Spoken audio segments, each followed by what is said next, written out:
आज आपल्या Sudama English school या शाळेवर आपण सर्वजण विद्यार्थी, पालक, शिक्षक या ठिकाणी जमलेले आहे आणि योगायोग असा आहे की मागच्या 2019 पासून तर आतापर्यंत आपल्या या शाळेने जोरदार प्रगती केलेली आहे। यामध्ये शिक्षकांचा खूप मोठा वाटा आहे आणि विशेष म्हणजे पालकांचंही आम्हाला सहकार्य आहे।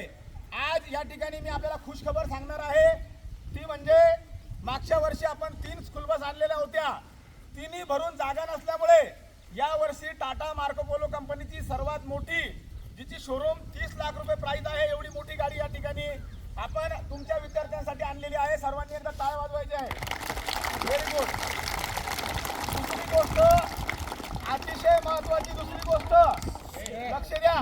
दुसरी महत्त्वाची गोष्ट म्हणजे आपण दरवर्षी या शाळेवर वृक्षारोपण करतो आणि याही वर्षी आपण मुलांच्या हस्ते गुलाबाचे फुलं आणि मोगऱ्याचे फुलं लावणार आहे। मागच्या वर्षी काय लावलं होतं सांगा जोरात? अरे जोरात सांगा, काय लावलं होतं? अजून काय लावलं होतं? अजून ऍपल सफरचंद पण लावले होते, आहे का लक्षात? आणि यावर्षी गुलाबाचे फुलं जवळपास 500 मुलं आपल्या शाळेत आहे आणि प्रत्येक मुलाच्या वाट्यावर एक फुलाचं झाड, आंब्याचं झाड, लिंबाचं झाड, नारळाचं झाड असं प्रत्येकाच्या वाट्यावर एक तरी झाड येईल। असे 500 झाडं आपल्या शाळेवर छोटे मोठे आहेत आणि आपण दरवर्षी हा उपक्रम करतो। माझी विनंती आहे या व्हिडिओ बघणाऱ्या सर्वांना, जे कोणी हा व्हिडिओ बघतील त्यांना, की आपण सुद्धा काळजीपूर्वक झाडे लावा। जर झाडे जगले तरच या मुलांचं भविष्य आहे, अन्यथा भविष्यात आपलं जगणं कठीण होणार आहे।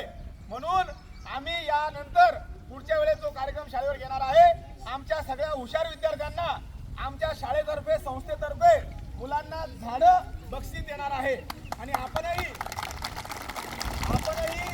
ही संकल्पना अंमलात आणावी।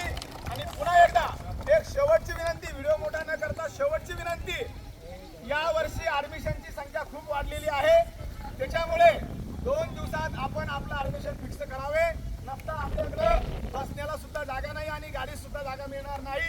त्यामुळे नंतर आपण नाराज होऊ नका की आम्हाला जागा मिळाली नाही, आम्हाला ऍडमिशन करता आलं नाही, कारण ऍडमिशन करणाऱ्यांची संख्या खूप वाढलेली आहे। पुन्हा एकदा सर्व पालकांचे मी धन्यवाद देतो की त्यांनी आमच्यावर विश्वास ठेवला त्याबद्दल।